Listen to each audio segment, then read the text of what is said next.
Vielä 5 sekuntia.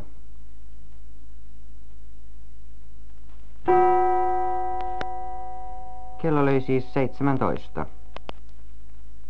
Pikaktiitsinalen klockan 17. Tekee mielen iloiseksi, kun ohitettava kuorma-auto hyvissä ajoin antaa merkin siitä, että tie on vapaa. Vastaavaa huomaavaisuutta ei tapaa kaupunkiliikenteessä.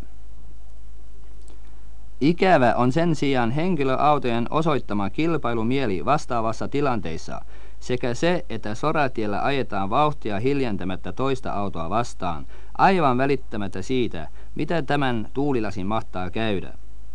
Tuulilasirikkoja on luvattoman paljon, ja jokainen on osoituksena toisen osapuolen täydellistä välinpitämättömyydestä toisia kohtaan. Enemmän varovaisuutta tässä mielessä, jos saan pyytää. Kurt Lincoln opasti moottoriajoneuvoilla liikkujia. Suomen Yleisradio 15 sekunnin kuluttua kello 19.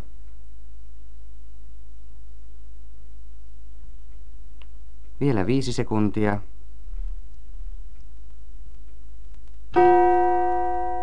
Kello löi siis 19.